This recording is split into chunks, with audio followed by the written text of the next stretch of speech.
बीच function में police बुला के लीना ने लगा दिया है तेजस्विनी पर बड़ा इल्जाम। गुम है किसी के प्यार में के आगे आने वाले एपिसोड में एक देखने को मिलने वाला है एक ऐसा मोड़ जिसे कि पूरी तरह से तूफान आने वाला है। गुम है किसी के प्यार में अब यहाँ पे एक ऐसा तूफान आने वाला है जो कि नील और तेजस्विनी की शादी के खुशियों को गम में बदल देने वाला है। अब यहाँ पे गुम है किसी के प्यार में फंक्शन हो रहा होता है और घर में मुंह दिखाई की रस्में चल रही होती है। तभी यहाँ पे पुलिस आ जाती है।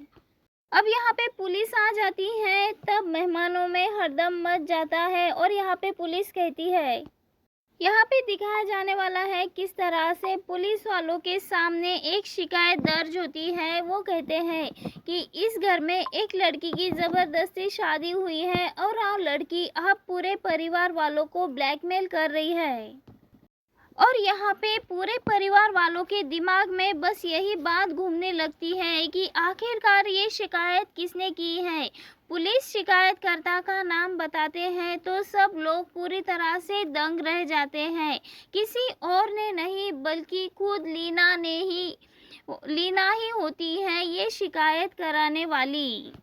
यहाँ पे नील अपने आई की ओर देखता है गुस्से में और कहता है, आई आपको मुझ पे भरोसा क्यों नहीं है, आपने ऐसा क्यों किया। और तब लीना गुस्से में सबको चुप करा देती है और कहती है कि जब ये लड़की इस घर में आई है तब से ही मेरे खिलाफ हो चुके हैं।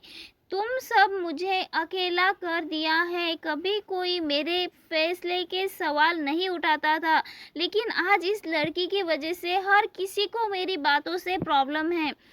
गलत कह रहे हैं तो इसीलिए नहीं चाहती थी कि ये लड़की मेरी बहू बने। पुलिस इंस्पेक्टर से भी वो गुस्से में कहती है कि आप इस लड़की को गिरफ्तार कर लीजिए क्योंकि इसने मेरी मर्जी के खिलाफ इस घर में ज़बरदस्ती घुसपैठ की।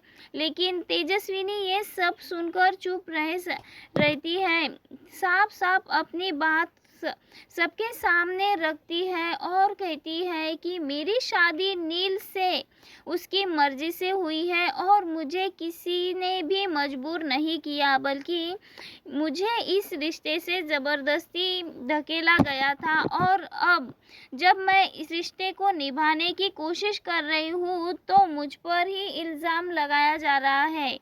लीना का गुस्सा और भड़क जाता है और वो तेजस्विनी पर हाथ उठा देती है। तभी नील बीच में आकर लीना का हाथ पकड़ लेता है और सबके सामने खड़ा हो जाता है।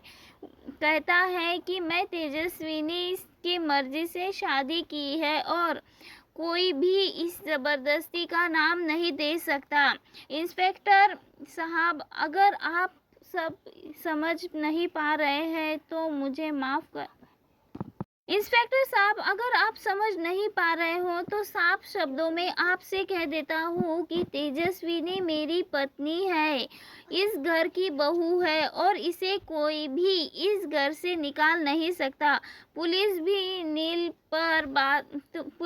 नील की बात सुनकर चुप हो जाते हैं और नील को यहाँ पे पुलिस भी लीना पर सख्त कार्रवाई करते हैं और कहते हैं कि अगर अगली बार आपने इस तरीके की कोई भी झूठी कंप्लेंट कराई तो हमें सख्त कार्रवाई करनी होगी। यहाँ पे पुलिस अभी तो चली जाती है क्योंकि नील पुलिस वालों से माफ़ी मांग लेता है।